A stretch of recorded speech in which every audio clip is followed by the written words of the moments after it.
Good afternoon, Colorado. Welcome to a special edition of What's for Lunch on this Thursday. I am honored to have Chef Chris here from the Flagstaff House, all the way from Boulder. Thanks for coming down. Yeah, thanks for inviting me. Thank you. So, if you guys don't know, this is one of the best restaurants in the state, if not the whole country. Legendary place. There's a great story behind it. Yeah. Tell us the story of the Flagstaff House. Yeah, so at this point right now, we're in the third generation of ownership of the restaurant, actually, which is pretty amazing. We started off with Don Monette back in '71. He bought the restaurant and opened it as the Flagstaff House for what it is now. From there, it transitioned with him to his two sons, Scott and Mark. And now it's kind of transitioned to the third phase right now with Scott still, Mark's older son, Adam, and then myself. So it's been a long history, of a couple of generations. So, if my math is correct, 71, 21, that makes this the 50th anniversary. We are celebrating 50 years this year. It's Which a is pretty amazing accomplishment. I'm excited. And I'm Amazing so excited to be a accomplishment. part of it now, too. So. You going to do anything special for the 50th? Yeah, absolutely. So I'm glad you asked. We're actually doing a dinner series this year. So we're calling it Dining Through the Decades. And what we're doing is something that kind of really gives back to Boulder a little bit. Boulder's been so phenomenal to us. So what we're doing is we're doing a series of 5 dinners based on each decade, the 70s, the 80s, the 90s, the 2000s, and then 2010s to now. And then each one, what we're doing is a large portion of each ticket to that event goes towards a different charity. Just immediately right off to the top to that nonprofit or a charity that kind of speaks dear to us in different ways. Okay. A few different foundations that we're giving back to. So we're really excited about that. The 50th obviously is huge, and then we're excited about this to give back to Boulder too, because again, Boulder's made us what we are, along with the 3 generations of Monettes. But How it's long pretty exciting. have you been at the Flagstaff House? I'm 10 years now. Okay. So I started training under Mark Monette. He was the executive chef there for a very, very long time. And I trained under him for about 6 years, and I took over the kitchen as the exec chef and a partner about 3 years ago now with Adam and Scott. And for people who have never been there, where exactly is it located, first of Sure. all? So we're located right in the foothills, just past Chautauqua Park in Boulder, and we have just stunning views. We overlook the city of Boulder. There isn't an obstructed view in the restaurant, if you will, that looks over top of the city. So it's pretty amazing. But yeah. So we're right there. How would you describe the cuisine? So I like to be playful, I like to be seasonal, I like to be local. It's hard to really classify. I guess I'd say we're New American, but we focus on tasting menus. So we like to take people through a journey each night and start small, go a little bit larger, and of course, like my partner says, no meal is complete without a sweet treat. So we always end with a dessert. So. Okay. So tasting menus that are different sizes of them? Different sizes of courses along the way. So Yeah. we start off, what we have is our general 4-course menu, and Okay. there's a lot of options throughout that menu. So you pick one for each 1, 2, 3, and 4. And then from there, we also do our chef's tasting menu, and that's really like a guided journey. We have specific courses that go, and that goes anywhere from 6 to 9 courses, depending on where we're at and what we're having fun with, essentially. And then that's kind of like a pre-planned night for you that we take you through that journey. You know, we've been doing too much talking, not enough drinking. Let's talk about drinks. Cheers. Tell them what this is So first. this is called a Purple Rain. So as you see here, we have a couple of different cocktails that our head bartender and mixologist Jay Beard kind of created. And through COVID, as you know, there's been a lot of craziness, and we started this to-go cocktail program as part of that. So each jar is pre-mixed, ready to go. All you do, pour it in a glass over ice, and you cheers to friends. So Thanks this for coming one, down. of course, thank you. This one specifically is called That's fantastic. Purple Rain. What's in it? So there is vodka, limoncello, there is a little bit of citrus, there's some rosemary in there. And then the color part is Jay makes a butterfly pea tea. He just said So- butterfly pea. Everybody. Butterfly pea, yes. So it's this beautiful little flower, and when you put it into a tea, it gets all that color right there. So it comes out kind of blue. And now the fun thing is when you add some sort of acid to it, it turns it purple, which is pretty cool. I like that, you know. So then comes Purple Rain. Jay's a bit of a Prince fan, so Purple Rain comes Are from the there. other drinks purple? No. Not purple, but I mean Prince themed? No, not the other one. So Jay, we'll start with the Pele or under Pele's influence. So this one is like he's really big on tiki cocktails, which Okay. so am I, Yeah, because there's it's like definitely hot now. tons of ingredients, but it all just meshes really well. So This one, Pele, or Mama Pele, which is the goddess of lava. So it's got a little punch to it, if you will. So a little bit, not spicy, but Pam's already like, not, I'll take that one? not spicy, but fiery on the drink, right? So it's kind of like a rum punch, but it's really his fun with it, his creation on that. And then next to it is our old fashioned.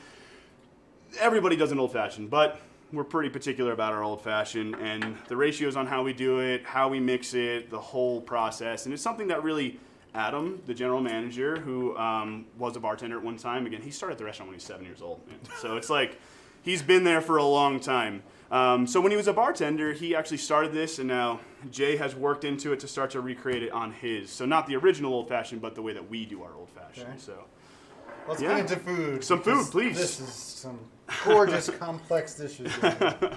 So we'll start here, and like I was saying, we have coursed menu. So this was really going to be a first course on the dish, or on our tasting menu, if you will.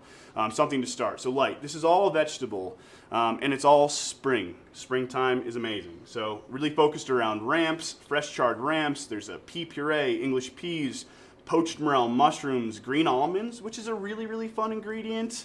And then some charred lemon that we turn into a sauce to finish the dish.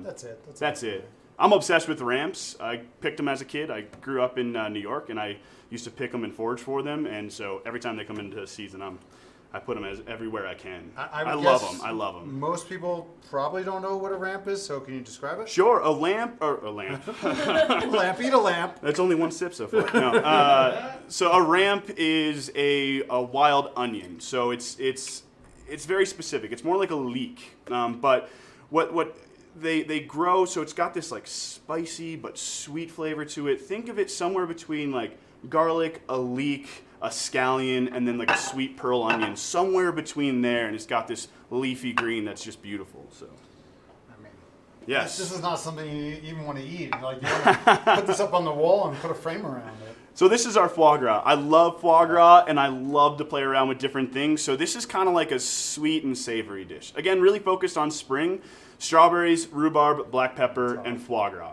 So what we have there is a black pepper and herbed cream cheese crepe cake. So crepe cakes usually are super sweet, but it's savory. It's all salted and a little spicy from the black pepper. On top, there's a rhubarb and strawberry compote, a little bit of lemon balm for some punch, and a little bit of herbal qualities. So then there's a black pepper gastrique, some acidity and punch, poached rhubarb, pickled green strawberries, which are just so fun to use. Green strawberries are just really, really cool. Pickled green strawberries? That's the rhubarb, actually. So there you go, there. Green strawberry right there. So before they're ripe, they have this good, firm texture to them. Great as a pickle. And then some good acidity with the foie gras. Pretty good? Wow. Nice. Excellent. So again, strawberries and rhubarb, so many different ways on one plate. Try to keep it simple, but not so simple. That's amazing. Pretty cool? Like I was like, that's going to be gross. Pickled green strawberry. Pretty cool. Guy's unbelievable. Yeah. And this one, nobody's going to guess what this is. I was staring at it, I'm like, I could tell it was fish. Yeah. I knew, but I'm like, how, what? So this one's pretty fun too, and it's real light, but again, coming from that winter to spring interchange with ingredients. So this is actually a blood orange poached halibut. So halibut, normally pearly white and beautiful, which it still is. But now what we have, it's on perfectly white on the inside. But now what we have is a deep kind of purplish orange or red hue on the outside because we poach it in just fresh juice blood orange. The rest of this dish is real simple. We serve it with a little seared scallop from the Northeast, and then we do some just fresh blood orange on the plate, charred